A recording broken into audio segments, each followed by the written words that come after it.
groupings, but I also try to do it ascending. I didn't do it properly towards the end. I messed up the notes a bit, but kind of changing the manner in which I play these 11 notes, changing the groupings, changing the rhythm, playing it descending and ascending will kind of help me get used to the notes a little better.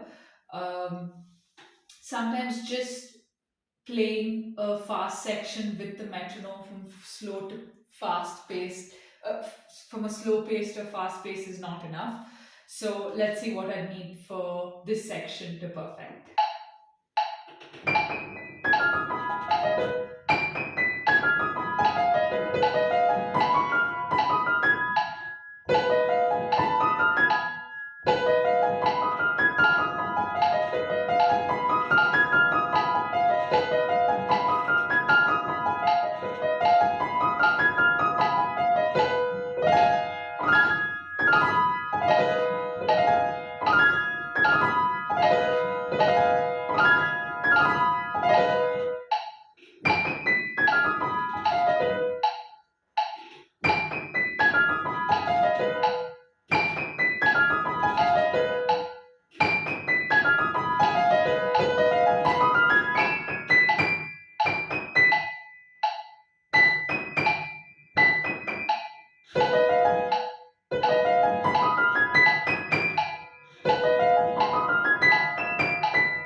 Okay, if you notice, another thing I did was kind of break up the entire melodic line into a few harmonies.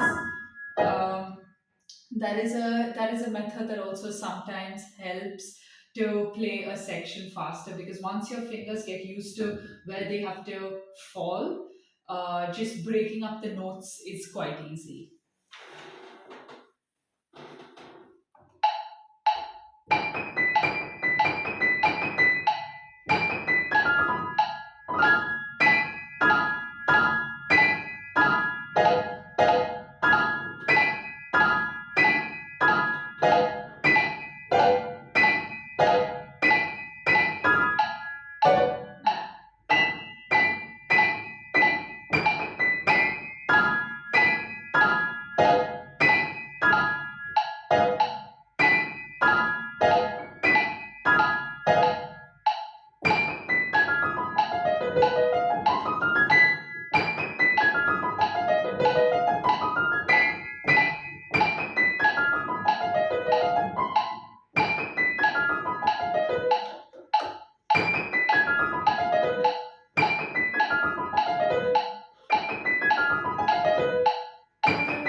Okay, so that was actually a little better than I thought it would be. The practice definitely helped. So what I'm going to do now is record myself playing it and see what it sounds like and whether I've reached the musical goal that I had in mind.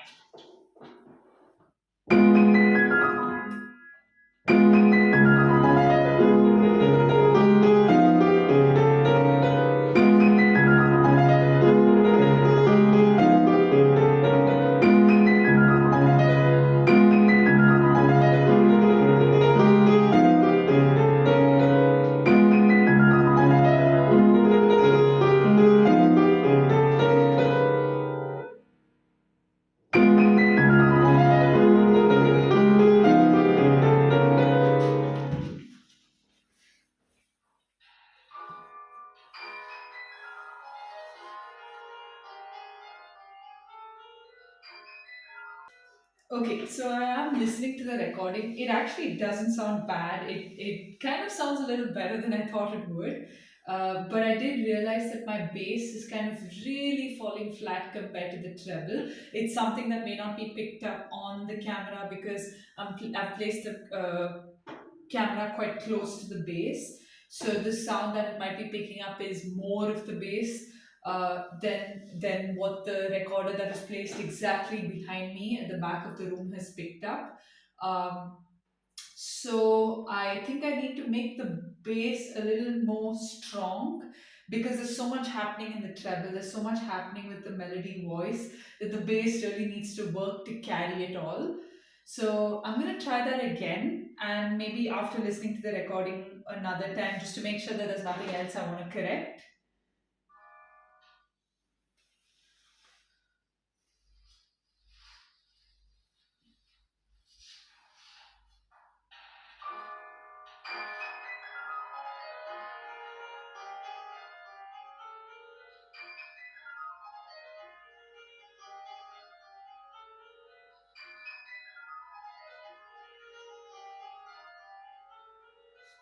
Okay. Also, the phrasing in the left hand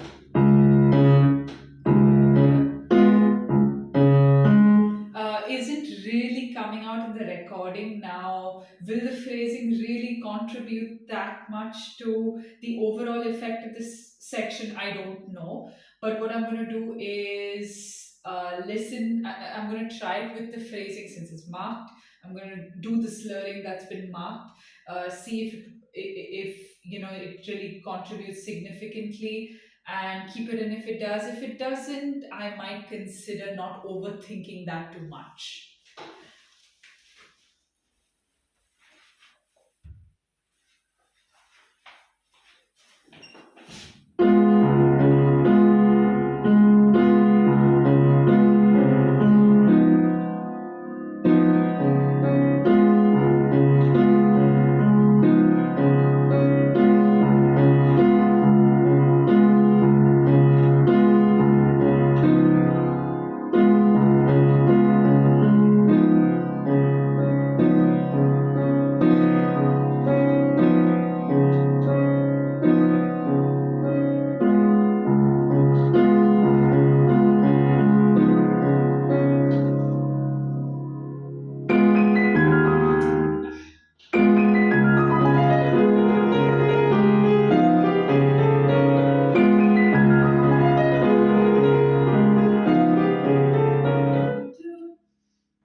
almost as loud as this. So I'm just going to work on that.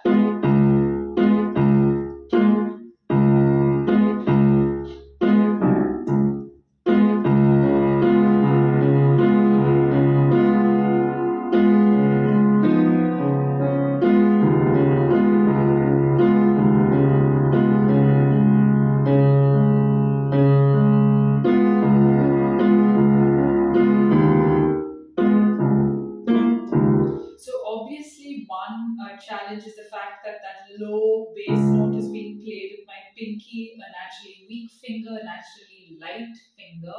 So it is going to require some amount of effort. The second thing that I need to make sure is that when I'm doing that jump to give my finger momentum, it is normal to kind of, you know, bring in tension before playing that one note just to make sure that you're striking the right note. So that's something I need to work on to make this jump without too much tension, and at the same time get a pretty bold, a kind of a bass note that will carry the rest of the melody. So it has to be loud, but at the same time, it should overpower any of the other notes that are being played. So that's something I need to work on. And I'm going to re record myself to see how it goes.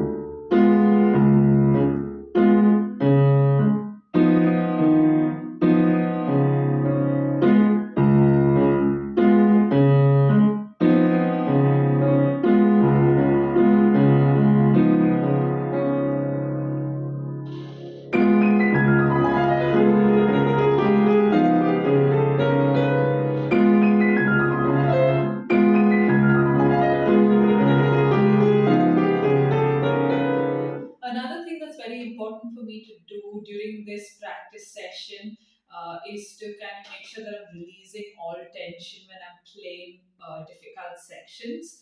Um, I am going to continue to work on this and continue to record just to make sure that whatever I have in mind is being achieved.